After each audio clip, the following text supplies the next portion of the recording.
9h05, notre premier des grands débats de l'été. Bonjour à vous, Olivier Verdal. Oui, bonjour à vous. Bonjour. Heureux de vous recevoir ce matin sur l'antenne de Sud Radio. Vous êtes vigneron à Saint-Laurent de la Cabreries. Je vous pose une question la plus simple possible, Olivier Verdal. Décrivez-nous l'état, au fond, ce que vous voyez ce matin après le passage du feu. Eh bien, écoutez, si je pouvais décrire quelque chose, ça serait un paysage lunaire. C'est ça. Apocalyptique. C'est une catastrophe. C'est un bilan désastreux, j'imagine. C'est un bilan très désastreux, parce que bon, c'est vrai que notre petit village est impacté lourdement. On a des habitations, nous n'oublions pas en premier, et puis on a perdu des vies oui. aussi. Voilà. Oui, cette dame de 65 ans qui a péri parce qu'elle est restée chez elle. Oui, c'est très triste. Elle est pas vraie. Oui. Oui, il y aura plusieurs polémiques sur. Il y a une enquête. Il y a une enquête. Voilà, il y a une enquête. Voilà. Voilà. Bon, alors des biens aussi, malheureusement, des habitations. Oui. Voilà, c'est pas descriptible, quoi. Comme ça, c'est une émotion. Je peux vous dire que c'est une émotion. Et le vignoble. Le vignoble. Vous avez perdu quelle surface là, Olivier Verdal? On a perdu l'intégralité de l'exploitation, quoi. Ça fait peur encore sur des vignes bien travaillées, quoi. Je veux dire, c'est une catastrophe, quoi. Moi, j'avais interpellé tous les pouvoirs publics en leur disant qu'on était en 3 ans de sécheresse.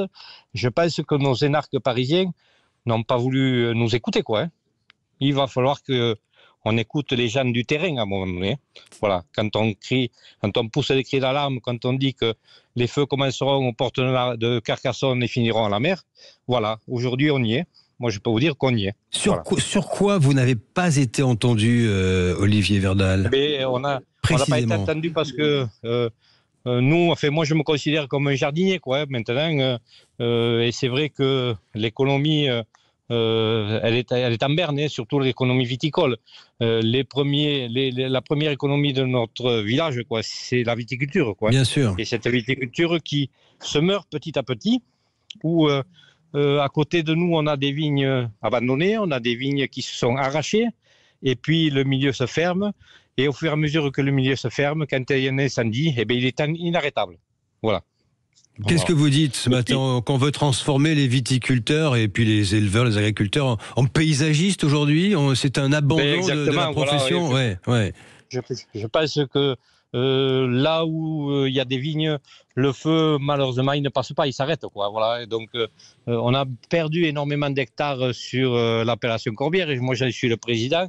Et c'est vrai que 15 communes impactées, c'est autant de viticulteurs touchés, de viticultrices. Voilà, pour moi, c'est une catastrophe, quoi. Voilà. C'est bon le Corbière, vous savez, Olivier Verdal, nous aimons ce vin. Ces vins sont. Monsieur, c'est pas bon. Le Corbière, c'est excellent. C'est excellent. Voilà. C'est excellent. Voilà. Nous aimons ça. C'est une perte tragique. Vous êtes rentré de congé pour constater les dégâts. Qu'est-ce qui va se passer dans les jours, les semaines qui viennent, très concrètement? Je pense que d'abord, il faut qu'on s'entoure de professionnels, d'experts qui vont nous conseiller. Je peux vous dire qu'à 15 jours de la vendange, là, je suis sur une parcelle de Carignan où il y a 50 arts de Carignan que mon grand-père avait plantés. Je peux vous dire qu'il y a 20 souches qui restent, qui sont vertes. Voilà. On peut pas avoir à la radio les images, mais on vous voit à l'image. On vous voit à l'image marcher, arpenter le terrain comme ça. J'essaie de. Enfin, c'est compliqué, mais Olivier Verdal, d'imaginer ce que vous ressentez. On le voit à l'image. On le voit à l'image. Ouais. Ce que vous ressentez quand vous voyez, c'est un massacre. Voilà. C'est un massacre. C'est une désolation. C'est un massacre. C'est un massacre d'autant plus économique, puisque toute la région, toute l'appellation Corbière va être impactée. Il n'y a pas qu'Olivier Verdal, malheureusement. Moi, je le maintiens, quoi. Je ne sais pas comment on va se relever de ça, surtout qu'on vient de passer 4 ans de petites récoltes, de très petites récoltes, où la sécheresse nous a pris et on a de cesse de claironner à nos députés, voilà. Et nos députés ont été ambassadeurs aussi, puisque je crois que de mémoire, il y a une intervention qui a été faite par un député du département, alors je ne sais pas qui c'est, voilà, qui a interpellé le ministère la ministre de l'Agriculture. Voilà, moi j'attends des réponses de Madame la ministre, parce qu'il nous faut un soutien maintenant. Il nous faut un soutien financier, mais je pense qu'on nous a un peu abandonnés quoi, dans la région. Hein. On nous a abandonnés quand on criait qu'on était en état de sécheresse et qu'il nous fallait de l'eau, il nous faut de l'irrigation. Voilà, maintenant on y est. Vous n'avez pas été entendu hein, à ce moment-là. Moi, je pense que si il y a eu un manque de réactivité, je dirais. Voilà.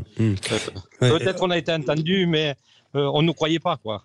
Moi, je pense qu'il faut écouter de plus en plus les gens des territoires, du terrain. Voilà. Moi, je suis président d'une ONG. Je n'ai de cesse de corner qu'il nous fallait de l'eau dans nos corbières et plus largement dans le Languedoc-Roussillon. Mais il est vrai que maintenant, ça suffit. Quoi, hein. Maintenant, ça suffit. Il faut prendre à bras le corps. Aller voir nos voisins européens aussi, les Grecs, les Espagnols, qui ont pallié à tout ça. Voilà, maintenant, on y est. Voilà. Moi, c'est une fatalité pour moi. Hein, mais il faut que ça nous serve de leçon maintenant. Il faut que ces énarques nous écoutent, je dirais. Voilà. Et ils ne vous écoutent pas pour l'instant, Olivier. J'ai l'impression que non. Olivier restez avec nous. J'invite juste nos auditeurs à regarder sur le site, sur Facebook et sur YouTube. Hein, on vous voit bien en train d'arpenter donc ces vignes qui sont dévastées. Vous avez entendu hier Paul Berthier, hein, qui est le maire de Coustouche, qui a dit les yeux dans les yeux au Premier ministre François Bayrou. Il lui a dit les yaka faucons, c'est fini. Ne nous oubliez pas. Et le Premier ministre a semblé acquiescer. Qu'est-ce qui est le plus difficile dans ces moments-là? C'est justement le temps qui passe, l'oubli, on passe à autre chose, d'autres priorités, et hop, on parle plus du massif. Je reçois un Paul que je côtoie régulièrement, puisqu'il travaillait sur la commune de Saint-Laurent. Oui. Je le côtoie régulièrement, monsieur le maire de Coustouge. Mais je peux vous dire qu'il a raison, entièrement. Moi, j'ai bien peur que d'ici 15 jours, la catastrophe soit oubliée, quoi. Alors qu'elle va rester encore dans les mémoires. Moi, je n'ai jamais vu un territoire des Corbières comme ça dévasté.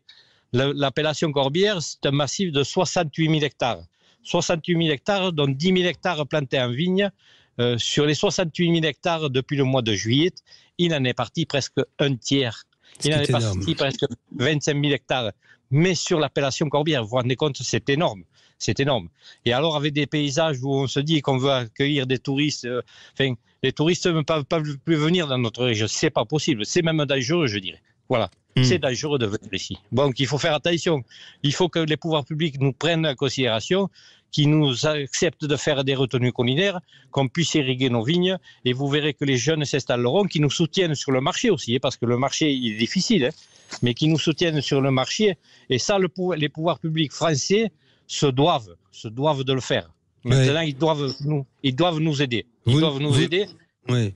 Vous ne craignez pas, Olivier Verdal, de passer un peu aux oubliettes de l'histoire avec ce budget qui se profile, où on réclame des milliards et des milliards d'économies, et soudain, eh bien, tout ce qui dépasse, on oublie. C'est un peu le risque, hein, quand même. Vous voyez, quand on veut faire des économies, monsieur, moi je vais vous le dire, 9 Canadair pour tout le territoire français.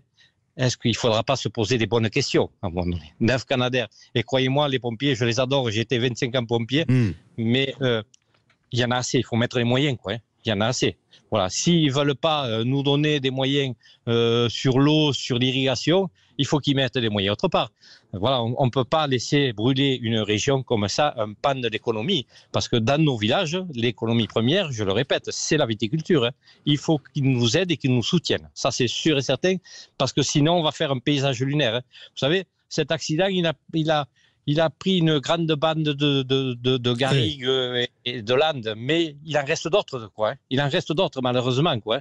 Avec un état de sécheresse comme ça. Et je pense que, je le disais tout à l'heure, on est les jardiniers, quoi. Hein. Donnons-nous les moyens d'installer des jeunes. Moi, tout autour de moi, c'est de la garrigue, mais c'était des anciennes vignes. Moi, j'avais des collègues qui sont disparus maintenant, mais qui ont arraché leur vignoble. Pourquoi ne pas donner des moyens à des jeunes qui le veulent? Parce qu'il y a beaucoup de jeunes. Moi, j'ai installé ma fille il y a presque un an. Elle est dans un état de désolation totale, quoi. Enfin, on la voit sur tous les réseaux.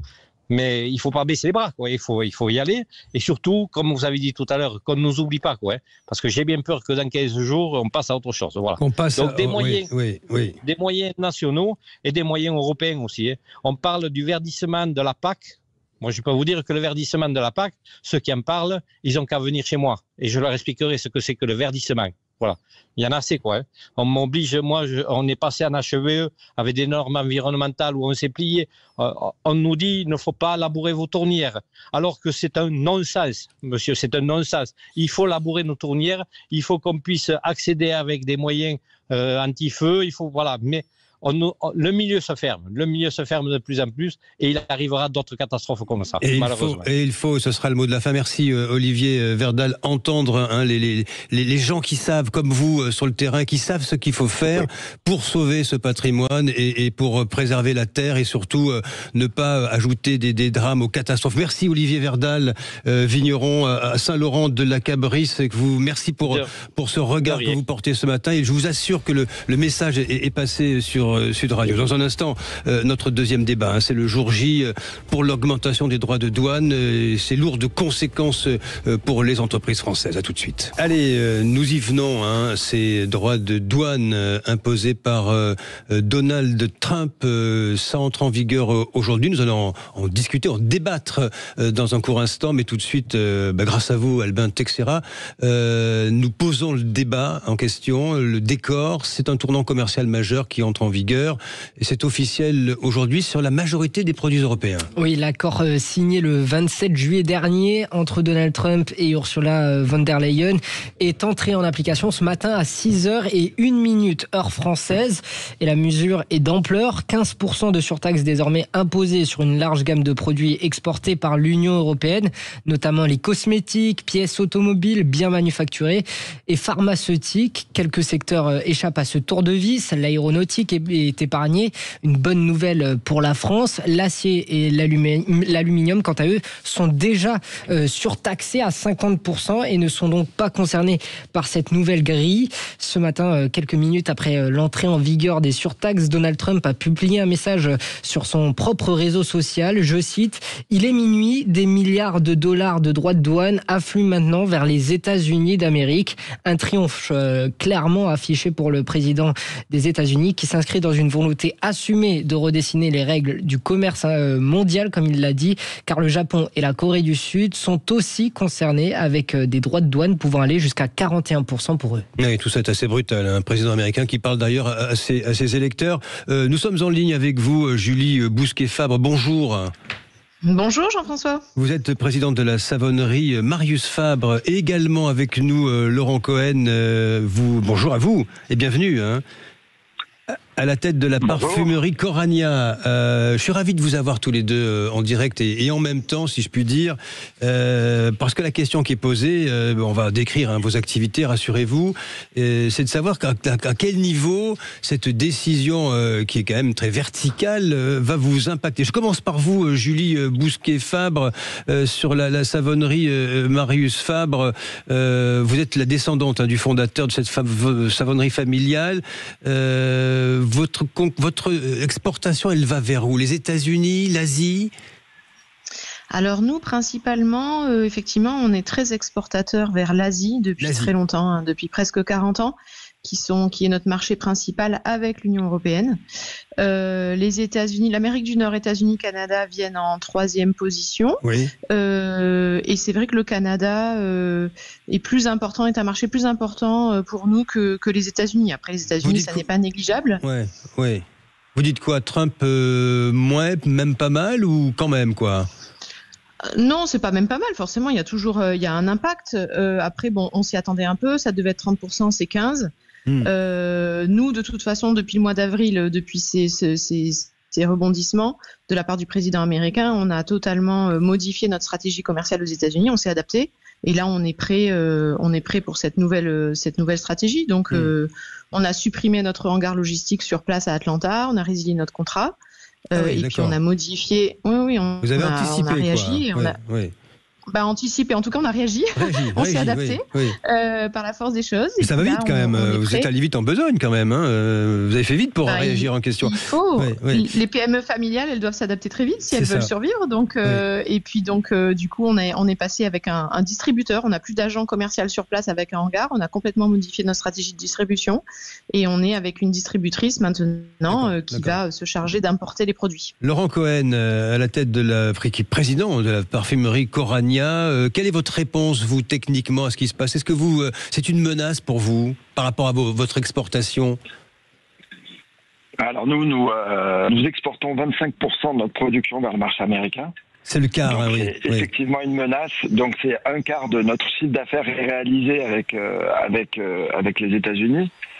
Donc il est vrai que c'est un vrai sujet de préoccupation, nous, depuis le mois de janvier. Nous travaillons sur ce marché depuis de nombreuses années. Et ce que nous avons dû entreprendre, déjà imaginer tous les scénarios. Aujourd'hui, on n'est pas dans le pire scénario, mais dans un scénario qui nous handicape cruellement. Et nous avons signé des accords avec de nombreux distributeurs, de nombreux détaillants sur le marché américain. Nous devons faire face à tout ça et à nous organiser pour continuer à être compétitifs et continuer à vendre nos créations parfumées sur ce magnifique marché qui est le premier marché du monde en termes de parfumerie. Qu'est-ce que vous vendez comme produits précis? Quels sont les produits prisés par les consommateurs nord-américains, Laurent Cohen? Alors, il y a une immense industrie de la parfumerie et de la cosmétique aux États-Unis, mais ils sont toujours très friands de produits français. Ouais, donc toujours, nous, on en a toute une gamme. La marque Solinote qui est vendue en France en pharmacie essentiellement et en parfumerie, qui est vendue dans à peu près 20 000 points de vente aux États-Unis. Et ce qui leur plaît, c'est notre savoir-faire, notre manière de nous différencier, la qualité de nos produits. Et on sait qu'ils sont toujours friands de ces produits-là. Après, jusqu'à quand? Jusqu'à quel prix? Jusqu'à quand est-ce qu'ils vont être heureux de surpayer aujourd'hui des produits venant d'Europe et particulièrement de France? Julie Bousquet-Fabre, je ne sais pas quel regard vous portez sur le personnage Trump, mais quand même sa décision, elle est quand même assez radicale, même si effectivement 15% c'est un peu moins que prévu. Est-ce que vous pourriez vous passer du marché nord-américain, puisque vous me parlez de l'Asie? Est-ce que vous pourriez zapper ce marché ou le laisser quasiment à l'abandon? C'est pas grave, on va faire autre chose, on va vendre ailleurs. Je vous réponds oui, clairement. C'est vrai que nous, par rapport à la parfumerie Corania, c'est vrai que nous, notre chiffre d'affaires aux États-Unis, il est moins important que ça. Il tourne autour de 2-3%, contrairement à l'Asie qui, nous, a une part de marché beaucoup plus importante. Donc, oui, ça serait vraiment dommage parce que nous, la stratégie chez Marius Fabre, de notre arrière-grand-père Marius Fabre, ça a toujours été ne jamais mettre tous ses œufs dans le même panier. Donc, on a beaucoup de clients différents en France et à l'étranger. Voilà, donc c'est beaucoup de marchés différents et une distribution très diversifiée, c'est ce qui fait notre force. Ça serait vraiment dommage. Maintenant, si vraiment ça ne passe plus en termes de tarifs, ça s'arrêtera un peu tout seul. C'est le consommateur américain qui va décider. Mais je pense qu'on a encore un peu de marge, comme le disait monsieur. Laurent Cohen, les Américains, Laurent, les Américains sont quand même toujours friands de produits français. De produits avec un savoir-faire traditionnel, avec une qualité reconnue. Et il y aura toujours une clientèle aux États-Unis. Nous, on est sur un produit de niche, une clientèle de niche. On est sur du savon, on va dire, haut de gamme, fabriqué dans la tradition depuis 4 générations. Le vrai savon de Marseille. Le vrai savon de Marseille, donc, oui. Très bon pour la peau, très bon pour la planète. Donc, on a quand même une clientèle américaine qui est très friande de ça, de produits naturels. En Californie, sur la côte Est, on a des gros clients à Boston, à San Francisco, etc. Donc, eux, ils vont s'adapter, mais je pense pas que ça s'arrête. Laurent Cohen, est-ce qu'il y a un moyen d'amortir ces 15% en termes de prix? Au fond, qui paye dans cette histoire-là? C'est le consommateur nord-américain? Ça se fait peut-être de façon détournée à travers d'autres secteurs? Comment ça marche? Est-ce qu'on peut lisser une telle hausse? Lisser une telle hausse, la répercuter d'une façon ou d'une autre? Non. Alors, il y a nécessairement il faut nécessairement répercuter une partie de la hausse. Donc nous, on discute aujourd'hui avec les détaillants avec lesquels on a signé des contrats, parfois sur 2 ou 3 ans. auprès desquels on se rapproche pour leur dire, écoutez, il y a une nouvelle donne, il y a une vraie rupture dans les relations commerciales qui existent entre l'Europe et les États-Unis. Asseyons-nous, parlons-en. Donc effectivement, il y a une négociation aujourd'hui qui est en cours, mais qui est difficile pour faire passer une partie de la hausse qui sera répercutée effectivement auprès des consommateurs. C'est sur le prix, c'est sur le prix de manière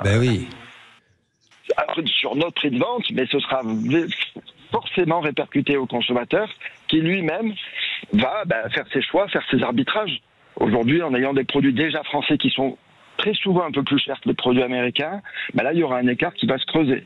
Donc notre objectif, c'est d'essayer, nous, en interne, de rogner un petit peu sur les coûts, d'essayer d'être plus compétitifs, d'essayer aussi de s'exprimer auprès des gouvernants, auprès de la France, auprès de l'Europe, en leur disant il y a une nouvelle donne qui est en train de s'installer entre les pays occidentaux.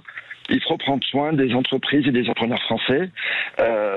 Essayons d'avoir une démarche qui nous permette, nous, en France et en Europe, d'être plus compétitifs, parce que la guerre commerciale a commencé de manière brutale, et j'ai le sentiment qu'elle n'est pas prête de s'arrêter. Julie Bousquet-Fabre, pour rebondir ce que dit, c'est très intéressant ce que dit Laurent Cohen à l'instant. Est-ce que vous estimez que notre gouvernement français, que l'Union européenne, ça se passe quand même au niveau de Bruxelles, protège assez les entrepreneurs dans cette histoire ? Alors, je ne lui mettrai pas de jugement. Vous êtes prudente. Nous, on est à notre niveau. On fait notre bonhomme de chemin. On demande, entre guillemets, rien à personne. Quand on est une entreprise privée, on est obligé de s'adapter et d'aller chercher son chiffre d'affaires, de gagner son pain. Donc, c'est la règle et c'est normal. Donc, nous, on fait tout ce qui est en notre pouvoir pour justement se sortir de ces marasmes quand il y en a, ces marasmes économiques. Maintenant, c'est sûr que c'est pas simple, mais on s'adapte. Et puis, on a quand même une clientèle américaine. Nous, on a une boutique Marius Fabre à Paris, dans le Marais. Les Américains reviennent vraiment en force depuis 2 ans. Et ils adorent, moi j'y étais il y a quelques temps, on va dire un client sur 3 c'était un Américain. Donc ils sont quand même friands, ils achètent, ils viennent en France, il y a sûrement eu l'effet JO aussi qui est très positif. Donc comme je le disais, il y a quand même une clientèle américaine. Nous on est sur une clientèle de niche. Qui continuera à acheter nos produits à forte valeur ajoutée, avec un savoir-faire, une excellence française qui est reconnue. Laurent Cohen, je ne sais pas si vous en voulez à Donald Trump, mais le gouvernement français, vous avez l'impression qu'il leur a fait le maximum là-dessus, pour rien faire ?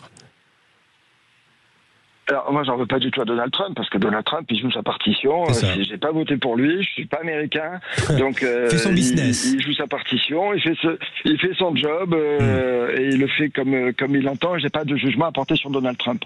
En revanche, ce que je sais, c'est que j'ai voté pour des gens en France et en Europe, et ce que j'attends, c'est effectivement qu'on ait une simplification. On fait partie des pays dans lesquels il y a quasiment les plus gros taux de prélèvement et d'impôts au monde. Donc l'idée, c'est de se dire comment est-ce qu'on peut faciliter aujourd'hui, dans cette compétition internationale, la vie des entreprises françaises.